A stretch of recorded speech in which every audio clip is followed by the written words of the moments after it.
Gada nogalē jaunie Iecavas novada mūziķi un mākslinieki saņēmuši vislabāko dāvanu – jaunu skolas ēku. Gada laikā pamatīgas pārvērtības piedzīvojusi kādreizējā grāfa Pālena muižas bibliotekas ēka, kas daudziem iecavniekiem arī labi zinām kā kolhozs Progresa kultūras nams. Tā līdzās uzbūvēta arī pilnīgi jauna ēka, un viss šis komplekss tagad ir jaunā Iecavas mūzikas un mākslas skola. Mūsu telpu kopējā platība bija, ja es nemaldos, 180 kvadrātmetri.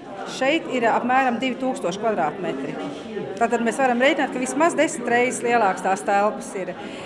Vecā mazā skoliņa, kuri cilvēki nostrādājuši tur ilgāks gadus, protams, viņi bija mīļa, tādas pierastas klasītas un tādas, bet šo skolu ar veco mūzikas skoliņu, protams, salīdzināt nevar.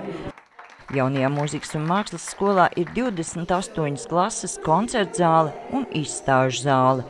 Ļoti vēlētos, ka mūsu koncertzālē notiktu vismaz reizi pa 2 mēnešiem koncerti. Es ļoti vēlētos ne tikai mūsu bērnu koncerti, bet arī kā es teicu, no Rīgas, no Bauskas, no Cēsim, no Liepājas, no Pasvalas, ka mēs varētu sadarboties un dot iespēju cilvēkiem paklausīties, kas notiek citur pasaulē un parādīt arī sevi citiem.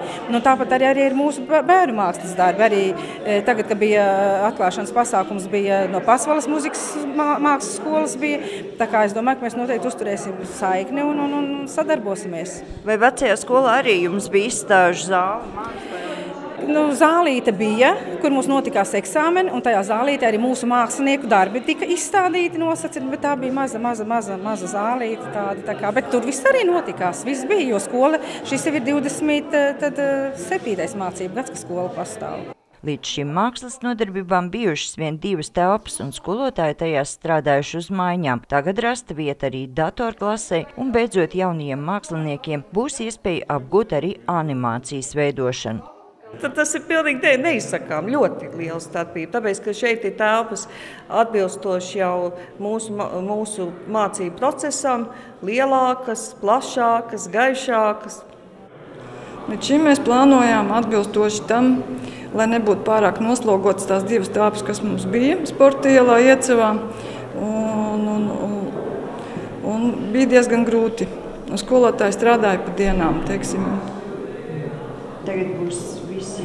Šogad pašreiz mēs nemainīsim to stundu plānu, bet nākošgad jā, mēs varēsim strādāt paralēli. Skolēni pirmās stundas jaunajās klasēs aizvedīs pēc brīvlaika, bet šodien skolu aplūkot ieradušies iecavnieki. Ļoti patīkams, tāpēc, kad Iecavā bijusi maza skoliņa, šeit ir plašas telpas, protams, un es domāju, bērniem ļoti iespējas lielas šeit iemācīties daudz ko un arī pilnveidot sevi. Man patika mākslas skola, mūzikas skola, jo tur visur bija tik jauki, izremontēts un bija ļoti forši. Vai pat arī gribētu mācīties? Jā, es gribētu mākslas skolā, man patīk klasnot.